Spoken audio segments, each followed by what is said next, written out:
হৃদয়ে আল্লাহকে নেন। আমরা সবাই ব্যস্ত হয়ে গেছি অন্যরে হেদায়েত করার জন্য, সবাই আমরা ব্যস্ত হয়ে গেছি অন্যরে মোবাইল দিয়া দেখানোর জন্য।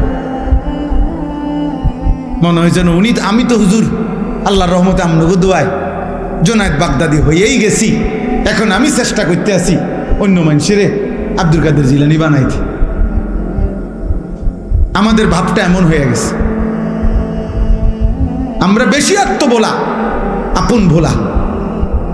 আমি এখনো এই ছেলেদেরকে বলছি যে আব্বা তোমরা বলো, এশার নামাজ যখন চলতেছে, আমি যখন গেছি মসজিদে, আমার ডানে বামে আমি যে কয়জনরে দেখছি আমি ডাইকা মসজিদে পাঠাইছি। আমি তো তোমরা আয়োজক, তোমরা তোমাদের এই ছেলেগুলোরে ডাকছিলেন এশার নামাজের জন্য, মাগরিবের নামাজের জন্য ডাকছিলেন, ফজরের নামাজের জন্য ডাকছিলেনই কোনোদিন? তাহলে কেউ যদি কাউকে আল্লাহর দিকে না ডাকে, একজন বক্তা বুঝি কুমিল্লার থেকে আইসা, ঢাকা সিটাং থেকে আইসা বুঝি সবাই রে জুনায়েদ বাগদাদি বানায় ফেলবে? এটা কি তাবিজ?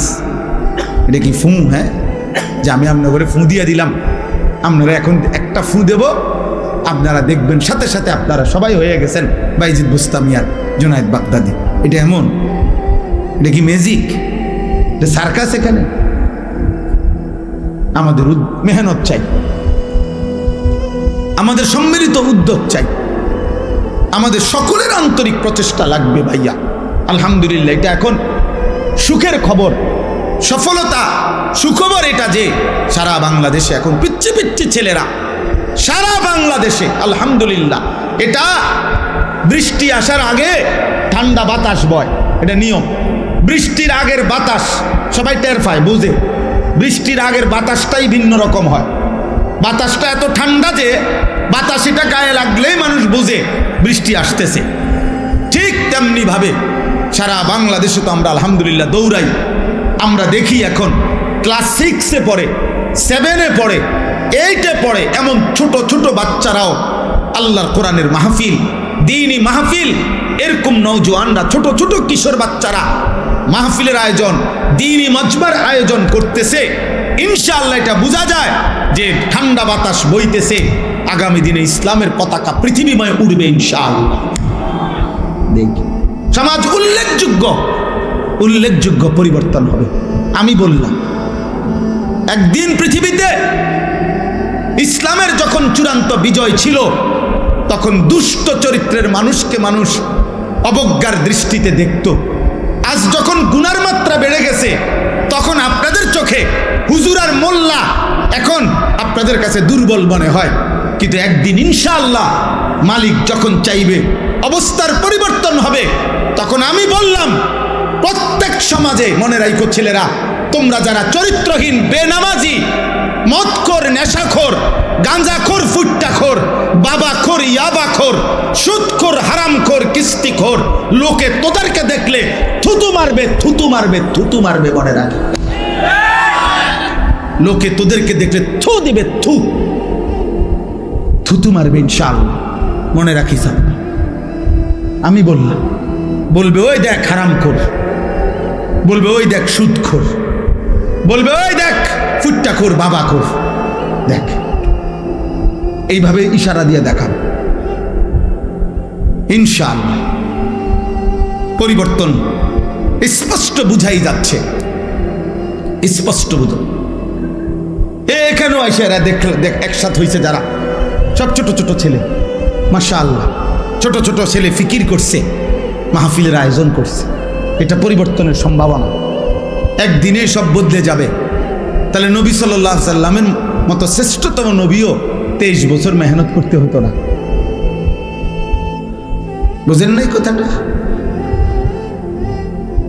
এই জন্য আমি সমস্ত ছেলেদেরকে, তোমাদেরকে বলতেছি, বাবা অচিরেই দেখবা তোমরা। আমি বললাম অতিলকাল আইয়ামু নুদাভিলুহা বাইনান নাস, কোরআন শরীফে আছে, আল্লাহ বলছেন আমি মানুষের অবস্থা দিন বদলাই, আমি আল্লাহ সময় বদলাই, সময় বদলাই। কোরআন শরীফে আছে সূরা হুদের মধ্যে আল্লাহ বলেন আমি কখনো বান্দাকে কষ্ট আর মুসিবতের পরে সুখ এনে দেই। আবার আল্লাহই বলছে আমি কখনো বান্দাকে সুখ আর আনন্দ আর ফুর্তির পরে দুঃখ এনে দেই, দুঃখ এনে দেই। হ্যাঁ হ্যাঁ, আমি আল্লাহ এনে দেই, অবস্থার পরিবর্তন করি।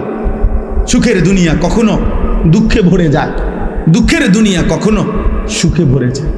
আনন্দমুখর মানুষ হয়তো কখনো অজরে চোখের পানি ফেলে, আবার কাঁদতেছিল বান্দা হয়তো, আবার কখনো আনন্দে হাসে। আল্লাহ বলেন আমি সময় বদলাই, আমি ঋতু বদলাই, আমি সময় বদলাই। একবার রাত আনি আবার দিন আনি, একবার আলো আনি আবার অন্ধকার আনি, একবার রোদ আনি আবার বৃষ্টি আনি, একবার সকাল বানাই আবার বিকেল বানাই, একবার দুপুর বানাই আবার রাত্রি বানাই। ঠিক তেমনি ভাবে প্রতি মুহূর্তে যেহেতু আমি আমার এই পৃথিবীতে অবস্থার পরিবর্তন করছি, তাহলে ইমানদার মনে রেখো, ঘাবড়ায়ও না। ইমানের বিজয়, কালেমার বিজয়, ইসলামের বিজয়, আল্লাহর দ্বীনের সম্মান, ওলামা, দ্বীনওয়ালা, কোরআনওয়ালা, সেজদাওয়ালাদের সম্মানের দিনও খুব কাছায় গেছে ইনশাআল্লাহ। গুনাহ ইজ্জত দেয় না, গুনাহ সম্মান দেয় না। তোমরা যারা ইনসাফ যদি থাকে, বিবেক যদি থাকে, আব্বা একটা ছেলেকে বলি, তোমরা যারা নামাজ পড়ো না, আল্লাহর সাক্ষী রেখা যদি এখানে আইসা দাঁড়ায়া বলো তোমার বিবেক কি বলে, এই সমাজের মানুষ তোমারে কি মনে করে? তোমরা যারা চুল মুশরিক বেঈমানের মতো, একটা ছেলে এখানে আইসা দাঁড়াও, এখানে ক্যামেরা হইতেছে, তোমরা ইয়া কও যে এই সমাজের মানুষ তোমাকে কি মনে করে, তোমার বিবেক কি বলে? তোমরা যারা নারী দেখো, ছবি দেখো, অশ্লীল দৃশ্য দেখো, উলঙ্গ নাচ গান নর্তকীর ছবি দেখো, তোমার মতো হাইওয়ানকে, তোমার মতো মানুষরূপী পশুকে এই সমাজের মানুষ কিভাবে? চলো এখন এখন ইয়া হোক, এখানে তো মানুষ আছে, তুমি জিজ্ঞাও আইও একজন যে ভাই আমি 5 ওয়াক্ত নামাজের একটা সেজদা আজকের দিনে দেই নাই, আপনাদের বিবেচনা কেমন আমারে মনে হয়? তো তুমি এসে দাঁড়ায় কও, যদি সুযোগ থাকতো, মুক্ত অনুমতি থাকতো, তো সবাই তোমার একটা একটা জুতা দিয়ে বাড়ি দিল।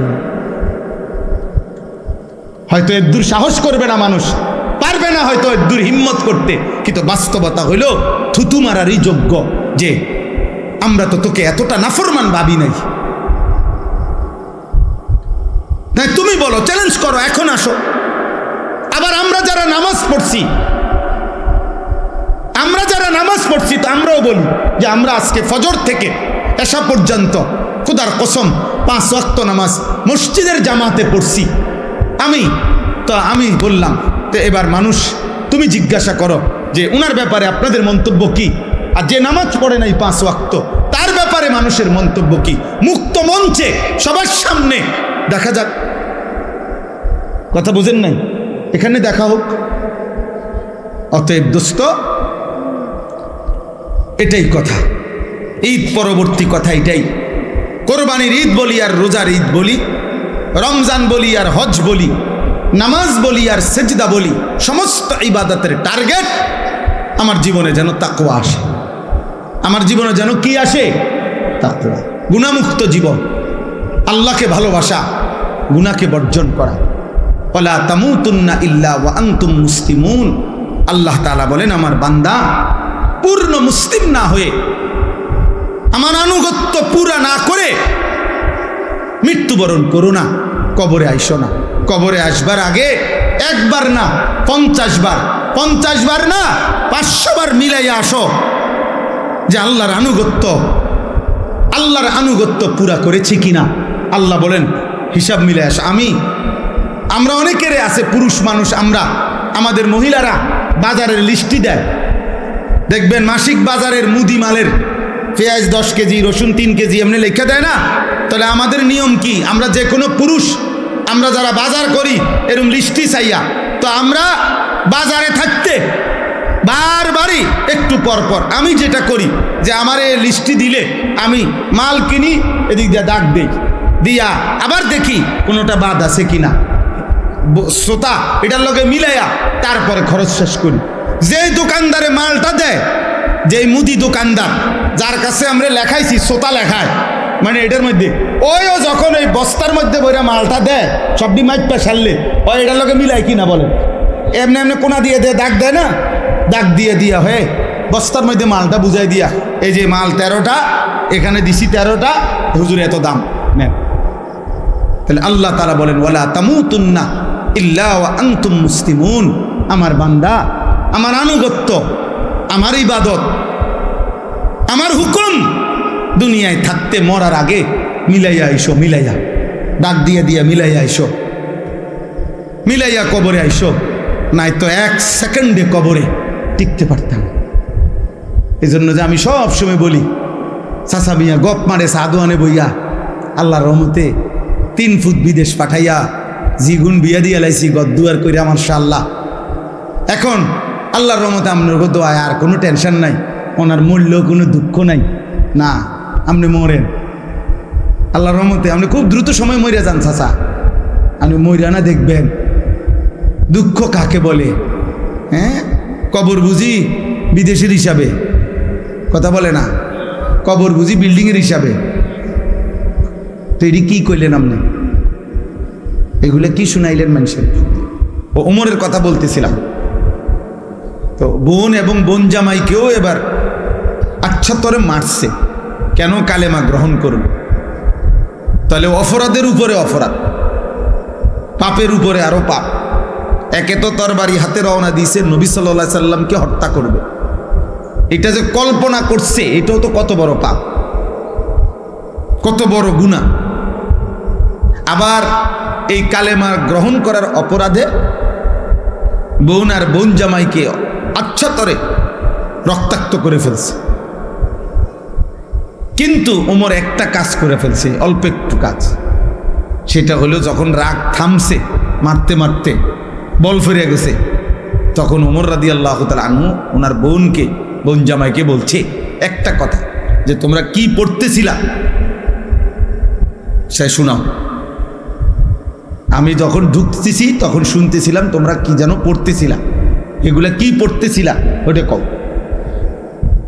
এ আরশে আজিমের মালিক আল্লাহ তাআলা বলে, বান্দা ওমর, এটুকু আগ্রহ দেখাইছ আমার কোরআন শুনবার জন্য, যা হেদায়েত দিয়ে দিলাম। সুবহানাল্লাহ। এরপরেই আল্লাহর কোরআন শুনছে এবং কিছুক্ষণের মধ্যেই নবীজির কাছে গিয়ে এই কোরআন শুনে কালেমা পড়ে মুসলমান হয়ে গেছে। তাহলে একটু আগ্রহ দেখাইছে, ফাঁকি দিয়া এতক্ষণ তো যা করছে সব উল্টা পাল্টাই করতেছিল, কিন্তু এখানে এসে একটু আগ্রহ দেখাইছে যে কি পড়তেছিলি তোরা সেটা শোনা। আল্লাহ তাআলার এটুকুই ভাল লাগছে। তো আল্লাহ তাআলা এটুকু আগ্রহের বিনিময়ে এত বড় গুনাহ করতে রওনা দিছে, হত্যা করবে নবীকে, নাউজুবিল্লাহ। এত বড় পাপের সংকল্প করে যে রওনা দিছে, এবং এখনো বোন আর বোন জামাইকে এভাবে মারছে, অন্যায় করছে, কিন্তু ওই যে বললাম একটু আগ্রহ দেখাইছে, আল্লাহর কথা শুনতে চাইছে। আল্লাহ তাআলা এর বরকতেই হেদায়েত দিয়ে দিছে। সূরা তাহা কোরআনের একটা সূরা আছে, ওই সূরার কিছু অংশ তেলাওয়াত করছে। ওমর রাদিয়াল্লাহু তাআলা আনহু বলছে, থামো, আর লাগবে না, যা বুঝার আমি বুঝেছি, চলো মুহাম্মদের কাছেই যাই। তো বোন আর বোন জামাই বলছে, কেন যাইবা? বলছে, আর গর্দান নিতে না, এবার আমার গর্দানই মুহাম্মদের কদমে দিয়ে দাও। তে এরপরে কালেমা পড়ে মুসলমান হয়েছে। কোরআনুল কারীমের মধ্যে সূরা হুদের মধ্যে আছে, মক্কার কাফেররা নবীজিকে বলতো, মুহাম্মদ তুমি যে আমাদেরকে কালেমার দাওয়াত দিচ্ছ, আমরা মেনে নিতাম যদি তোমার কাছে বিপুল পরিমাণ অর্থ ভাণ্ডার থাকতো, বিপুল পরিমাণ টাকা পয়সা ধন ভাণ্ডার যদি থাকতো, তাইলে আমরা তোমাকে গ্রহণ করতাম। কারণ তখন তো একটা লাভের সম্ভাবনা আছিল, যে তোমার দলভুক্ত হইলে অনেক কিছু টাকা পয়সা, খাদ্য খাবার বরাদ্দ পাওয়া যাবে। মানুষ নেতার পিছে ঘুরে উপাস থাকার জন্য, ঠিক না? নেতার পিছনে ঘুরে কেন? উপাস থাকার জন্য, খাওয়া, চুরি, যত রকমের ডাইন বাম 9-6 পাওয়া যায়, এই সমস্ত ভোগ করার জন্য। এটাই পিছনে পিছনে ঘুরার মাকসাদ। ইল্লা মাশাআল্লাহ, হ্যাঁ, যদি কেউ ভিন্ন থাকে, থাকতেই পারে, লাখের মধ্যে, হাজারের মধ্যে, কোটির মধ্যে ভিন্ন কেউ উত্তম, সব জায়গায় সব ক্ষেত্রেই আছে ছিল, থাকবে। তো এরাও বলতে লাগলো যে তোমার দলভুক্ত হইতাম, তবে যদি তোমার কাছে ধনভাণ্ডার থাক।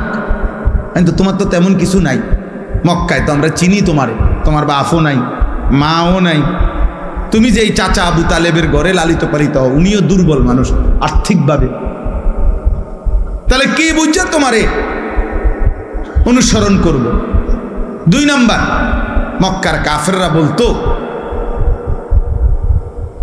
দ্বিতীয়ত আমরা তোমাকে অনুসরণ করতাম যদি দেখতাম তোমার সাথে আল্লাহর পক্ষ থেকে সরাসরি ফেরেশতা তোমার সাথে থাইকা মুখামুখি আম করে বলতেছে যে হ্যাঁ আল্লাহর নবী আমি ফেরেশতা বলতেছি, এরকমও যদি আমরা ডাইরেক্ট দেখতাম ফেরেশতা বলতেছে তোমার পক্ষে, তাইলেও অনুসরণ করতাম। কিন্তু এইটাও তো দেখি না, সম্পদও নাই, আবার কোনো ফেরেশতাও তোমার সাথে নাই, দেখি না আমরা, তো আমরা কি বুঝে তোমার অনুসরণ করতাম। কোরআনুল কারীমের মধ্যে আছে, আল্লাহ তাআলা নবীকে বলছে, বন্ধু এমন কথার পরেও আপনি সামান্যতম ঘাবড়াবেন না, আপনি অস্থির হইয়েন না, বরং আপনি মনে রাখবেন শুধু ইন্নামা আনতা মুনদির, আপনি হচ্ছেন আল্লাহর দিকে ভয় প্রদর্শনকারী। আপনি ইন্নামা আনতা নাযীর, আপনি ভয় প্রদর্শনকারী। আপনার দায়িত্ব জাহান্নামের ভয় দেখানো, আপনার দায়িত্ব কবরের ভয় দেখানো, আপনার দায়িত্ব আখিরাতের ভয় দেখানো, আপনার দায়িত্ব আল্লাহর ভয় দেখানো, এটা আপনার জিম্মাদারি, আপনার দায়িত্ব আপনি শতভাগ গুরুত্ব দিয়ে আদায় করেন। এবার পরিবর্তন হইল কয়জন, হইল না কয়জন, বদলাইলো কয়জন, বদলাইলো না কয়জন, এর কোনোটা আপনার জিম্মাদারি না, সেটা আমি আল্লাহর ফয়সালা, ওইটা আমি দেব, ওইটা আমি দেব। তাইলে আল্লাহ তাআলাই এই নিজাম বলে দিয়েছেন যে নিয়ম হলো এটাই, আল্লাহর কথা বলতে থাকা, আমার দায়িত্ব বলতে থাকা। পরিবর্তন হবে কে, হবে না, বদলাবে কয়জন, বদলাবে না কয়জন, খোদার কসম বাবা, এটা আল্লাহর ফয়সালা। এই জন্যই যে তোমরা যারা নামাজ পড়ো না, তোমরা যারা গুনার মধ্যে লিপ্ত আছো ছেলেরা, তোমাদের কারো পরিবর্তনই আমার হাতে না, আব্দুল কাদের জিলানীর হাতেও না, কারো হাতে না, এমনকি খুদ নবী সাল্লাল্লাহু আলাইহি সাল্লামের হাতেও কারো পরিবর্তন ছিল না। সমস্ত সিদ্ধান্ত একক একজনই, শুধু আল্লাহর হাতে। শুধু কার হাতে? যার কারণে আমাদের নবী সাল্লাল্লাহু আলাইহি সাল্লামের বলা দাওয়াতে কেউ কালেমা পড়ছে, আবার নবীজির দাওয়াতেও কেউ কালেমা প্রত্যাখ্যান করছে, প্রত্যাখ্যান করছে, গ্রহণ করে না। কেউ এক কথাতেই কালেমা পড়ছে, আবু বকর সিদ্দিক রাদিয়াল্লাহু তাআলা আনহুকে একবারে প্রথম যখন দাওয়াত দিছে নবীজি, প্রথম কথাতেই আবু বকর কালেমা পড়ে মুসলমান হয়েছে, মানে 2 কথা কোন লাগছে না। আবার কাউকে 23 বছর পুরা বুঝাইছে, নবীজি সাল্লাল্লাহু আলাইহি সাল্লামের ইন্তেকাল পর্যন্ত 23 বছরেও ওই নাফরমান কালেমা গ্রহণ করে না, বরং 23 বছরে বিরোধিতা করে গেছে। তাহলে কি বোঝা গেল? ফয়সালা কার হাতে? আল্লাহর হাতে, আল্লাহর হাতে। নবীজি সাল্লাল্লাহু আলাইহি সাল্লাম বলেছেন যতজনকে, আশা করছেন সবার জন্যই কালেমা। নবীজি একজন উম্মত কালেমা ছাড়া থাকুক, নবীজি সাল্লাল্লাহু আলাইহি সাল্লাম 1 সেকেন্ডের জন্য এটা চায় না। একজন উম্মত জাহান্নামে যাক, আল্লাহর নবী বলছে উম্মত আমি কোনোদিন স্বপ্নেও এটা চাই না, আমি চেয়েছি আমার শেষ উম্মতটাও জাহান্নাম থেকে বেঁচে যাক, জাহান্নাম থেকে বেঁচে যাক। নবীজি বলছে আমি তো চূড়ান্ত খুশি হব সেদিন আমার আল্লাহর নিকটে আমার শেষ উম্মতটাকেও জাহান্নাম থেকে বাঁচাইতে পারবো যেদিন। এইভাবে নবী সাল্লাল্লাহু আলাইহি সাল্লামের আগ্রহ ছিল। ফালাআল্লাকা বাখিউন নাফসাকা আলা আথারিহিম, ভাইয়া না বসলে ফায়দা হবে না, এই দাঁড়াইয়া থাইকা লাভ হইতো না আর কি। বলে নিলাম আর আপনি বুঝতেন না।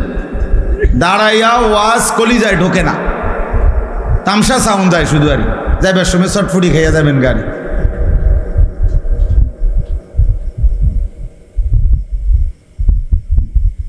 অল্প শুনেন, এই তো ওয়াজ শেষ, এরপরে আর বয়ান করবে না কেউ। তাইলে তার মানে আধা ঘন্টা 40 মিনিট সর্বোচ্চ, এরপরে আমি এমনি শেষ করে দেবো ইনশাআল্লাহ। অতএব তোমরা ছেলেদেরকেও বলি বাবা।